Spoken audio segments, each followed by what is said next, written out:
Hello दोस्तों, welcome back to the channel ST study point. और आप सबको पता है कि हम नवत्र की करंट अफेयर की बुक से जो मासिक पत्रिका है उससे जो है करंट अफेयर हम कंप्लीट करने की कोशिश कर रहे हैं मई का। ठीक है, मई वाली उनका प्रकाशन है, तो उस महीने की बुक का हम कर रहे हैं। फिर जून का जो उनका जब वर्जन आ जाएगा तो जून वाला भी करंट अफेयर हम पूरा कर लेंगे।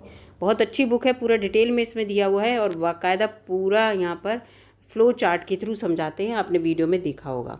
तो मई से रिलेटेड, इस बुक से रिलेटेड मई वर्जन वाली से एक वीडियो चैनल पर जा चुकी है और ये दूसरी वीडियो होने वाली है।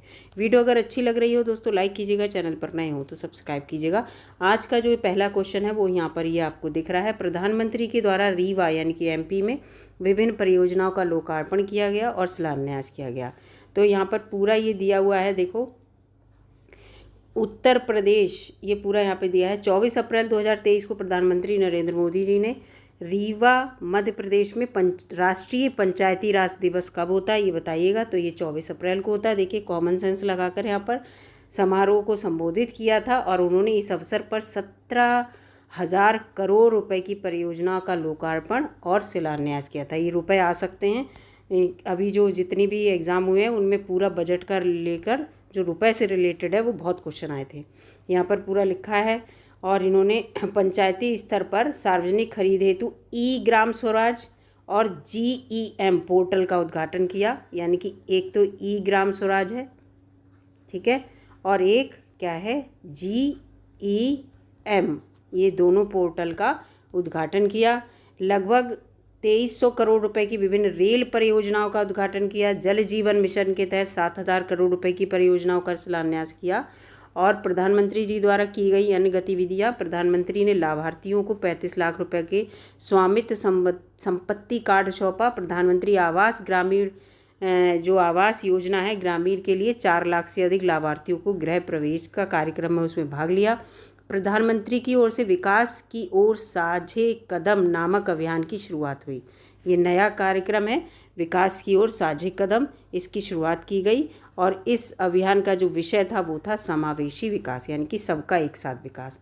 तो ये यहाँ पर रीवा में किए गए थे उद्घाटन। अब यहाँ पर अगला क्वेश्चन है, यहाँ पे दिख रहा है रिवर सिटीज़ अलायंस वैश्विक संगोष्ठी 2023 के बारे में।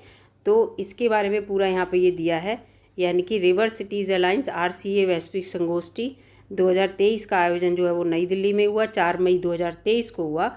राष्ट्रीय स्वच्छ गंगा मिशन NMGC द्वारा राष्ट्रीय शहरी कार्य संस्था के सहयोग से, इन दोनों के सहयोग से ये हुआ। और इसका विषय था अंतर्राष्ट्रीय नदी संवेदनशील शहरों के निर्माण के लिए साझेदारी। अंतर्राष्ट्रीय नदी संवेदनशील शहरों के निर्माण के लिए ये साझेदारी करेंगे, अंतर्राष्ट्रीय जितनी भी नदियाँ हैं उनके साथ। और इसका उद्देश्य था पूरा शहरी नदियों के प्रबंधन के लिए अच्छे अभ्यासों पर चर्चा करना। अभी RCA है क्या? रिवर सिटीज़ आप समझ जाइए, सिटी में रिवर। अलायंस के बारे में, ये जल शक्ति मंत्रालय और आवासन और शहरी कार्य मंत्रालय के अंतर्गत जल संसाधन, नदी विकास और गंगा संरक्षण विभाग की एक संयुक्त पहल है, जिसका उद्देश्य है नदी शहरों को आपस में जोड़ना। जो भी नदी से आसपास में जो शहर हैं इनको आपस में जोड़ना, ठीक है, और सतत नदी केंद्रित विकास पर ध्यान देना, ठीक है। अगला क्वेश्चन है राष्ट्रीय चिकित्सा उपकरण नीति 2023। तो इसके बारे में यहाँ पे देखते हैं ये क्या है। तो राष्ट्रीय चिकित्सा उपकरण नीति 2023 है। इसका उद्देश्य ये देखिए 26 पूरा यहाँ पे लिखा हुआ है। 26 अप्रैल 2023 को केंद्रीय मंत्रिमंडल के द्वारा हुई चिकित्सीय उपकरण क्षेत्र को रोगियों की बढ़ती स्वास्थ्य संबंधी जरूरत को पूरा करने हेतु रोगियों के लिए रोगी केंद्रित दृष्टिकोण के साथ विकास के त्वरित पथ पर लाना है, ठीक है, उनके जो भी उपकरण हैं उनको। और रणनीति जो बनाई गई है इसके तहत 6 रणनीतियाँ बनाई गई हैं पूरी। और पूरा यहाँ पर कार्य योजना के कार्यान्वयन से सेक्टर की क्षमता का दोहन करने हेतु और चिकित्सा के क्षेत्र में अगले 5 वर्षों में 11 बिलियन अमेरिकी डॉलर से 50 बिलियन अमेरिकी डॉलर तक बढ़ाने की उम्मीद है। तो ये यहाँ पर पूरा दिया। और ये देखिए पूरा यहाँ पे लिखा है कि विज़न इनका क्या है, रोगी केंद्रित दृष्टिकोण से क्या लिखा है, विकास पथ पर अगले 25 वर्षों में बढ़ते वैश्विक बाजार में 10 से 12% हिस्सेदारी शामिल करके चिकित्सा उपकरणों के निर्माण करना और नवाचार में वैश्विक अग्रणी के रूप में उभरना। मिशन क्या है? पहुंच हो, सार्वभौमिकता हो, सब तक मिले, सामर्थ्य हो, गुणवत्ता हो, रोगी केंद्रित हो, गुणवत्ता देखभाल, निवारक प्रोत्साहन, स्वास्थ्य सुरक्षा, अनुसंधान, नवाचार और कुशल जनशक्ति को प्राप्त करना हो। ठीक है, और ये यहाँ पर देखिए पूरा जो 6 रणनीतियाँ हैं उनके बारे में बताया गया है। तो चिकित्सा उपकरण को बढ़ावा देने हेतु तो यहाँ पे देखिए एक तो ये पूरा दिया है निवेश को आकर्षित करना, ब्रांड पोजीशनिंग और जागरूक करना, सक्षम बुनियादी ढांचा, मानव संसाधन विकास, अनुसंधान और विकास और नवाचार को सुगम बनाना। इसके साथ साथ फिर अन्य दूसरे कारक भी यहाँ पर पूरे दिए हुए हैं। तो जितना इम्पोर्टेंट है उतना यहाँ पर हम पढ़ लेंगे। मलेरिया उन्मूलन पर एशिया प्रशांत नेताओं का सम्मेलन, ये इम्पोर्टेंट है। मलेरिया को जड़ से ख़त्म करने के लिए एशिया प्रशांत नेताओं का एक सम्मेलन हुआ।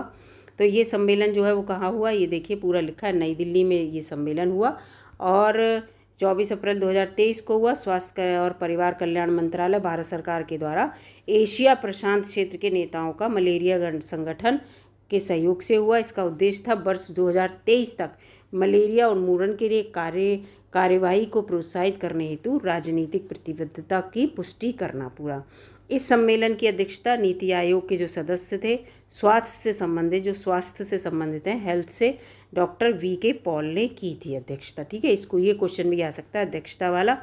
इसकी संबंध में ये मलेरिया उन्मूलन से संबंधित एशिया प्रशांत नेताओं का जो सम्मेलन हुआ था। इसके साथ साथ WHO की high burden to high impact पहल का हिस्सा रहने वाले उन 11 देशों में से भारत ने कोविड-19 महामारी की सर्वाधिक प्रभाव के दौरान मलेरिया के मामलों में गिरावट दर्ज की है भारत ने, और 2015 से 2022 तक मलेरिया के मामलों में 85.1% और मृत्यु में 83.6% की गिरावट आई है। ये आप डाटा पढ़ लीजिएगा भारत के पक्ष में। फिर यहाँ पर ये अगला है कि भारत यूके विज्ञान और नवाचार परिषद की बैठक, इम्पॉर्टेंट है, भारत और यूके और विज्ञान और नवाचार परिषद की बैठक, ये कहाँ हुई थी? लंदन यूके में हुई और अप्रैल 2023 में हुई। सह अध्यक्षता किसने की? केंद्रीय विज्ञान और प्रौद्योगिकी मंत्री डॉक्टर जितेंद्र सिंह ने। ठीक है, इनसे संबंधित कल भी एक क्वेश्चन आया था कोविड की जो वैक्सीन से रिलेटेड, उसका उन्होंने जो है वो शुभारंभ, इसका मतलब जो लॉन्च की है उन्होंने। और ब्रिटेन के विज्ञान एवं प्रौद्योगिकी मंत्री जॉर्ज फ्रीमैन, ठीक है, इन दोनों ने सह अध्यक्षता मिलकर की है और दोनों नेताओं ने विज्ञान और प्रौद्योगिकी सहयोग को बढ़ाने पर चर्चा की। ठीक है, इस अवसर पर दोनों देशों ने भारत यूके सकल शून्य यानी कि नेट ज़ीरो चीज़ों का मतलब खर्चा बिना करते हुए नवाचार ऐसे आभासी केंद्र बनाने की घोषणा की है, जिससे कि यह केंद्र दोनों देशों के हितधारकों को एक साथ लाने में एक ऐसा मंच का काम करेगा जिसमें विनिर्माण प्रक्रिया और परिवहन प्रणाली और नवीकरणीय एवं अक्षय ऊर्जा के रूप में हरित परिवहन है ये। ठीक है, हरित हाइड्रोजन को कार्बन रहित बनाने सहित कुछ केंद्रित क्षेत्रों को किया जाएगा। ठीक है, तो यहाँ पर पूरा है मतलब हरित हाइड्रोजन का उपयोग होगा हर क्षेत्र में, ज़्यादातर ये कोशिश करना है। देश में जल स्रोतों की पहली गणना रिपोर्ट इम्पॉर्टेंट है क्योंकि जल स्रोत कहाँ क्या हैं, कितने जल स्रोत हैं, पीने लायक पानी, इसको लेकर तो ये देखिए जल शक्ति मंत्रालय के द्वारा गणना की गई और देश में 24,24,000, यही तो इकाई दहाई सैकड़ा हज़ार दशा लाख 10 लाख, यहाँ 24,24,540 जल स्रोतों की गणना की गई। यह आंकड़ा आ सकता है अप्रैल 2023 में की गई और जिसमें लिखा है 97.1% जो है इसमें जो है ग्रामीण क्षेत्र में है और 2.9% शहरी क्षेत्रों में जल स्रोत हैं। ठीक है, ये पहली गणना थी देश की जल स्रोत को लेकर, तो ये क्वेश्चन इम्पॉर्टेंट है। और यहाँ पर पूरा ये लिखा हुआ है कि ये गणना भारत के जल संसाधनों की एक व्यापक सूची प्रदान करती है जिसमें प्राकृतिक और मानव निर्मित जल स्रोत जैसे तालाब है, टैंक हैं, झील है, इनके साथ साथ जल स्रोतों पर अतिक्रमणों से जो भी जुड़ा हुआ डेटा सब इकट्ठा किया गया। मान लीजिए कहीं पर तालाब था, पूरा लोगों ने क्या करा, उसको मिट्टी से ढक दिया और इसके ऊपर घर बना लिए, इन सब को लेकर ये डेटा सब तैयार किया गया था। तो यहाँ पे लिखा है जल स्रोतों की संख्या के मामले में शीर्ष 5 राज्य कौन सा है? जल स्रोत का 63% तो आंध्र प्रदेश में है, पश्चिमी बंगाल में, उत्तर प्रदेश में, असम में और उड़ीसा में, तो यूपी भी शामिल है, तो इम्पोर्टेंट हो जाता है। और यहाँ पर जल स्रोत का ये लिखा है कौन कौन से जल स्रोत मैंने बता दिया, तालाब, जलाशय, टैंक, झीलें, जल संरक्षण योजनाएं जो होती हैं बांध वगैरह वो कितने परसेंट है, तो जलाशय 12.1% है, तालाब 59.5%। तो ये सब इसमें दिया हुआ है। ठीक है, निजी क्षेत्र का लिखा है व्यक्तिगत और स्वामित्व और किसान से रिलेटेड है, और सार्वजनिक में पंचायतें और राज्य सिंचाई से संबंधित आता है। तो ये सब इसमें दिया हुआ है डाटा। अगला है यहाँ पर SCO के सदस्यों की सदस्य देशों की परिवहन, सदस्य देशों के जो परिवहन मंत्री थे उनकी यहाँ पर 10वीं बैठक हुई है। तो 10वीं बैठक को लेकर ये पूरा है। अप्रैल 2023 में संघाई SCO के सदस्यों की बैठक जो है वो कहाँ पे आयोजित की गई, तो नई दिल्ली में आयोजित की गई। 27 से 28 अप्रैल को आयोजित की गई। और केंद्रीय सड़क एवं परिवहन राजमार्ग मंत्री नितिन गडकरी जी ने इसकी अध्यक्षता की थी। इसको याद कर लीजिएगा, ये जो बैठक हुई थी परिवहन मंत्रियों की उससे रिलेटेड। ठीक है, तो इसमें ये सब दिया है, परिवहन को बढ़ावा देना, अच्छा परिवहन वो करना, ये है। SCO के सदस्यों की यहाँ पर परिवहन की थी पहले, अब रक्षा मंत्रियों की बैठक। तो रक्षा मंत्रियों की बैठक भी नई दिल्ली में हुई, 28 अप्रैल को हुई। और इसकी जो अध्यक्षता थी वो कौन करेंगे, आपको पता है, रक्षा मंत्री करेंगे, राजनाथ सिंह ने की। और इसमें कौन था, कौन कौन आए थे, तो चीन, कजाकिस्तान, किर्गिस्तान, रूस, ताजिकिस्तान, उज्बेकिस्तान के रक्षा मंत्रियों ने इसमें भाग लिया। ठीक है, शांति सुरक्षा को लेकर, इससे आतंकवाद से निपटने के लिए, इस सब से लेकर इसमें बात हुई थी। अगला है नमो चिकित्सा शिक्षा और अनुसंधान संस्थान। इम्पॉर्टेंट है ये। नमो किसे बोलते हैं आपको पता ही है। तो प्रधानमंत्री ने नमो चिकित्सा एवं अनुसंधान संस्थान का लोकार्पण किया। ये कहाँ पर बनाया है, तो सिलवासा में बनाया है। ठीक है, तो इसका पूरा यहाँ पर लिखा हुआ है ये।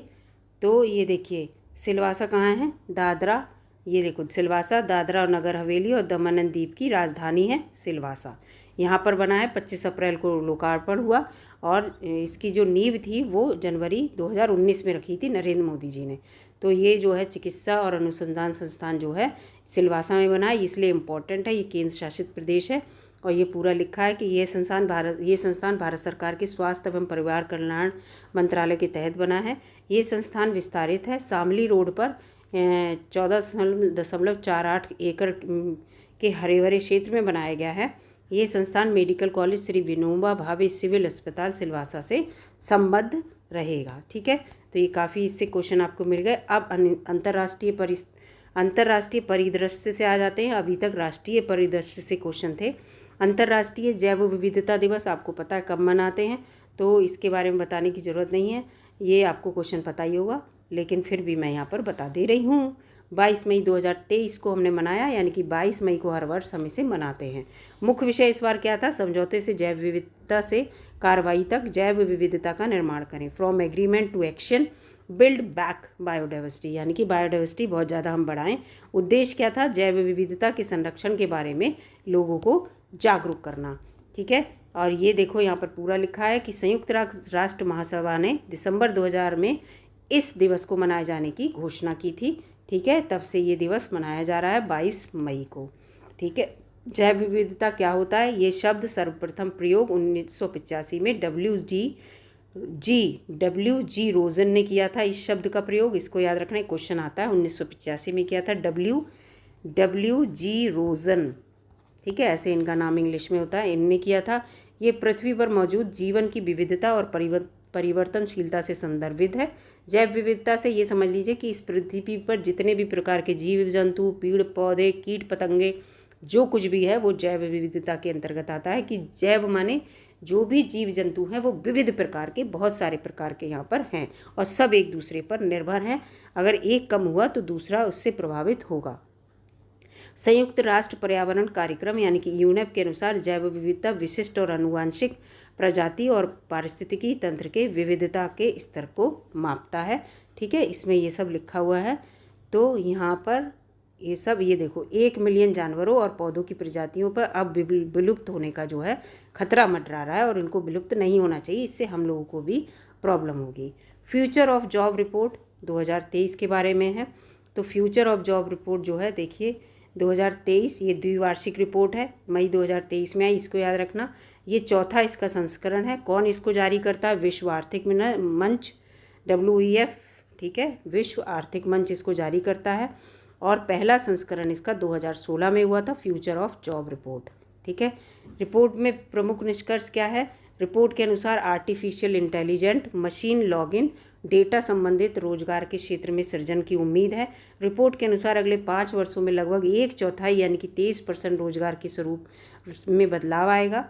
भारत के संदर्भ में ये बदलाव 22% है, ये याद कर लेना। रिपोर्ट के लिए सर्वेक्षण में 803 कंपनियों के अनुसार सर्वेक्षण में 803 कंपनियों का सर्वेक्षण किया गया था। मौजूदा 673 मिलियन नौकरियों में से नियोक्ता 69 मिलियन नई नौकरियों के सृजन का अनुमान लगाया जा रहा है, जबकि 83 मिलियन नौकरियों को समाप्त होने का भी अनुमान लगाया जा रहा है। तो ये सब इसमें दिया है। अब इसमें लिखा है कि वरीयता कितने 25 वर्ष से तक की आयु के युवा को 68% वरीयता मिलेगी, महिलाओं को 79%, दिव्यांग वगैरह जो होते हैं उन्हें 51%। ठीक है, तो ये सब यहाँ पर दिया हुआ है। ये विश्व आर्थिक मंच के बारे में पूरा दिया है, इंपॉर्टेंट है, इसके लिए क्वेश्चन आता है। स्थापित हुई थी 1971 में। संस्थापक और कार्यकारी अध्यक्ष हैं इसके क्लॉस श्वाब और मुख्यालय इसका है जिनेवा, स्विट्जरलैंड में। ठीक है, तो ये जो इम्पोर्टेंट क्वेश्चन है वो आपको मैं बताती चल रही हूँ। फिर है bridging the gender digital device report. ये इस टाइप के क्वेश्चन आ सकते हैं क्योंकि इस करंट अफेयर में बड़े अजीब अजीब क्वेश्चन आते हैं, इसलिए मैं यहाँ पर सारे कराने की कोशिश कर रही हूँ। Bridging the gender digital device report किसके द्वारा जारी की जाती है? तो ये देखिए, ये 26 अप्रैल 2023 को जारी की गई थी। विषय इसका महिला एवं पुरुषों की इंटरनेट में व्याप्त असमानता। ठीक है, यह है किसके द्वारा? यूनिसेफ के द्वारा इसको जारी किया जाता है। निम्न आय वाले देशों में 15 से 24 वर्ष की आयु के जो है 90% किशोरियां और युवा महिलाओं की इंटरनेट तक पहुंच नहीं है, ये कहा जा रहा है। निम्न आय वाले देशों में 15 से 24 वर्ष की आयु तक के, ठीक है, 78% किशोरों और युवा लड़कों के पास इंटरनेट की पहुंच नहीं है, ये कहा जा रहा है। ठीक है, ये सब बातें इसमें दी हुई हैं। तो ये जो रिपोर्ट है ये बताई जा रही है कि इंटरनेट तक पहुंच कितने लोगों की है, कौन कौन से देशों में, निम्न आय वालों में कितनी है, ये सब इसमें रिपोर्ट में बताया गया है। ये देखिए पूरा यहाँ पर लिखा है, ये देखिए पूरा डाटा बना हुआ है कि निम्न आय निम्न मध्यम वर्ग में मेल और फीमेल कितने % है। फिर ये सब ये देखिए दक्षिण एशियाई के जो क्षेत्र हैं इसमें कितना ज़्यादा इंटरनेट की पहुंच से रिलेटेड है। तो ये पूरा 32 देशों का सर्वेक्षण हुआ था, इसमें इस चीज़ को इम्पोर्टेंट दिया है। ठीक है, तो ये इस चीज़ को बस इससे ज़्यादा इसमें। अब यहाँ पर यूनिसेफ के बारे में पढ़ लेते हैं, यहाँ पर ये इम्पोर्टेंट है। यूनिसेफ का पूरा नाम क्या है? United nation international children agency fund है। 1946 में इसका जो है स्थापना हुई थी 1946 में। इसका जो मुख्यालय है वो न्यूयॉर्क USA में है और मुखिया इसके जो हैं इस समय कैथरीन M रसेल हैं। ठीक है, ये यूनिसेफ के बारे में पूरी यहाँ पर डाटा दिया है। तो ये चीज़ें जो बीच बीच में इसमें आ रही हैं ये इम्पॉर्टेंट है। अगला है व्यापार और निवेश में 6वां भारत और कनाडा का मंत्री स्तरीय संवाद 2023। ये कहाँ पर हुआ? तो ये जो है ओटावा कनाडा में हुआ, 8 मई 2023 को हुआ और सह अध्यक्षता भारत के केंद्रीय वाणिज्य के उद्योग मंत्री पीयूष गोयल और कनाडा के अंतर्राष्ट्रीय व्यापार, निर्यात संवर्धन और लघु व्यवसाय और आर्थिक विकास मंत्री मैरी एन के बीच में हुआ। ठीक है, तो ये व्यापार को लेकर है और इसमें क्या है? कोविड की महामारी की चुनौती और यूक्रेन में युद्ध के कारण उत्पन्न मुश्किलों के बावजूद द्विपक्षीय व्यापार में लचीलेपन का सब उल्लेख इसमें किया गया। ठीक है, यहाँ पर लिखा है कि वर्ष 2022 में कनाडा भारत द्विपक्षीय व्यापार में लगभग 12 अरब कनेडियन डॉलर तक ये पहुँच गया व्यापार और पिछले वर्ष की तुलना में 57% ये अधिक है कनाडा के साथ व्यापार को लेकर। राष्ट्रीय विनिर्माण नवोन्मेष सूचकांक 2022 के बारे में बात हो रही है। तो इसके बारे में क्या है कि इसमें कितने राज्य और केंद्र शासित प्रदेशों को शामिल किया गया है? तो इसका उत्तर है 28 राज्य और 6 केंद्र शासित प्रदेश। 2 केंद्र शासित प्रदेश इससे बाहर हैं, इसका मतलब 8 है ना हमारे केंद्र शासित प्रदेश। तो ये यहाँ पर UNIDO द्वारा विज्ञान और प्रौद्योगिकी विभाग के सहयोग से ये जो है इसको किया गया है और ये सूचकांक जो है 28 राज्य और 6 केंद्र शासित प्रदेशों में शामिल है। सूचकांक में राज्यों के बड़े राज्य, पहाड़ी और केंद्र शासित प्रदेश, शहरी राज्यों को अलग अलग श्रेणीबद्ध किया गया। ठीक है, तो ये पूरी यहाँ पर दी है और रैंकिंग सब दे रखी है और यहाँ पर देख लेते हैं कि देखो सबकी क्या क्या रैंकिंग है, ये आप देख लीजिए। उत्तर प्रदेश की देखिए समग्र रैंक 14 है, बड़े राज्य की इसकी श्रेणी है स्कोर 29 है। ठीक है, ये उत्तर प्रदेश का यहाँ पर दिया हुआ है। ठीक है, 14 रैंक है इसकी। और उत्तराखंड की देखो 5वीं रैंक है, उत्तराखंड की आपको यहाँ पे दिख रही होगी 5वीं रैंक है और हिमाचल प्रदेश की 8वीं रैंक है, असम की 25 है। तो ये सब दी है पहाड़ी राज्यों को लेकर है, ये पहाड़ी राज्यों में है, इस चीज़ को याद रखना। बड़े राज्य, छोटे राज्य और बड़े राज्यों में रैंकिंग देखिए, शीर्ष पे कर्नाटक है और फिर यहाँ पर ये चीज़ है, शीर्ष पर जो है कर्नाटक है, शीर्ष 3 राज्य हैं और फिर तेलंगाना, फिर तमिलनाडु, और अंतिम में जो लास्ट में है वो बिहार, झारखंड और उड़ीसा लास्ट में है। तो ये चीज़ यहाँ पर आपको ध्यान रखने की बात है। अगला UNIDO, United Nation Industrial Development Organization के बारे में है। इसकी स्थापना 1966 में हुई थी और इसका मुख्यालय जो है वियना, ऑस्ट्रिया में हुआ था। ठीक है, इसका है मुख्यालय जो है वियना, ऑस्ट्रिया में है। और ये जो राष्ट्रीय विनिर्माण नवोन्मेष सूचकांक यही जारी करता है यूनिडो, इसी के बारे में पूरी दिया है यहाँ पर। ठीक है, अब अगला क्वेश्चन है प्रेट क्या है। प्रेट पहल की शुरुआत किसके द्वारा हुई? तो प्रेट पहल की शुरुआत जो है वो किसके द्वारा हुई है? WHO के द्वारा हुई है। इसकी फुल फॉर्म जो है वो है the preparedness and resilience for emerging threats. ठीक है, अप्रैल 2023 में हुई, ये इसकी फुल फॉर्म है, इसको पढ़ लीजिएगा। और इस पहल की घोषणा जिनेवा, स्विट्जरलैंड में आयोजित फ्यूचर रेस्पिरेटरी पैथोजन में है महामारी, जो महामारी को भी आ जाती है, उसकी बैठक हुई थी, उसमें हुई थी प्रेट की शुरुआत। और बैठक का आयोजन जो है 24 से 26 अप्रैल के बीच हुआ था। ये पहल अंतर्राष्ट्रीय स्वास्थ्य विनिमय 2005 के तत्वाधान में संचालित होगा। ठीक है, इसके बाद आगे बढ़ते हैं। ये पूरा यहाँ पे दिया, देखिए WHO का पूरा दे दिया यहाँ पे। WHO का जो है वो स्थापना 1948 में हुई है, मुख्यालय जिनेवा, स्विट्जरलैंड में है और इसके महानिदेशक डॉक्टर टेड्रोस अधनोम घेब्रेयेसस हैं। ठीक है, तो ये कोविड-19 जब महामारी आई तो उस खतरे से निपटने, जैसे कि भविष्य में कोई ऐसी बीमारी हो, उसके लिए इस पहल को, प्रेट को शुरू किया गया है। अब यहाँ पर एक क्वेश्चन ये कर लेते हैं, फिर इस वीडियो को यहाँ पर रोक देंगे, फिर अगली वीडियो लेकर आएंगे। 42वां आसियान शिखर सम्मेलन 2023 कहाँ पे हुआ? इम्पॉर्टेंट है, आसियान पढ़ लेना। इसकी स्पेलिंग ऐसे है आसियान की। ठीक है, आसियान शिखर सम्मेलन 42वां तो कहाँ पे आयोजित हुआ, पूरा लिखा है। तो इसका जो 42वां आयोजन हुआ वो इंडोनेशिया में 9 से 11 मई 2023 को। मुख्य विषय था ASEAN matters epicentrum of growth, ASEAN matter epicentrum of growth. और ये इस अवसर पर भारत के केंद्रीय स्वास्थ्य एवं परिवार कल्याण मंत्रालय के द्वारा थैलीसीमिया बाल सेवा योजना पोर्टल का शुरुआत की गई। थैलीसीमिया बाल सेवा योजना पोर्टल की, और थैलीसीमिया बाल सेवा योजना के तीसरे चरण की यहाँ पर शुरुआत हुई। सिकल सेल एनीमिया रोग के मानक उपचार के लिए दिशा निर्देश भी जारी हुए। ठीक है, इंडोनेशिया के राष्ट्रपति जोको विडोडो ने इसकी अध्यक्षता की। इस सम्मेलन का उद्देश्य सदस्य देशों के बीच राजनीतिक स्थिरता और सहयोग को बढ़ावा देना है। अब आसियान के बारे में लिखा। आसियान क्या है? ये एक 10 दक्षिण पूर्व एशियाई देशों का एक समूह है। 8 अगस्त 1967 को इसकी स्थापना हुई। मुख्यालय इसका जकार्ता, इंडोनेशिया में है। और ये इसके जो 10 सदस्य हैं वो ये हैं: Brunei Darussalam, Indonesia, Malaysia, Cambodia, Laos, Myanmar, Philippines, Thailand, Singapore और वियतनाम। तो इसमें भारत जो है वो शामिल नहीं है, इस चीज़ को याद रखना, 10 देशों में। ठीक है, आसियान में। तो आसियान का भी काफ़ी आपको समझ में आ गया। अब डेटा थ्रेट रिपोर्ट ये जो है ये मैं आपको कल की वीडियो में बताऊंगी। वीडियो अगर अच्छी लग रही है दोस्तों लाइक कीजिएगा, चैनल पर नए हो तो सब्सक्राइब भी कीजिएगा। और ये जो वीडियो है ये सारे कॉम्पिटिटिव एग्ज़ाम के लिए इम्पॉर्टेंट है। मिलती हूँ आपसे अगली वीडियो में, तब तक के लिए नमस्कार दोस्तों।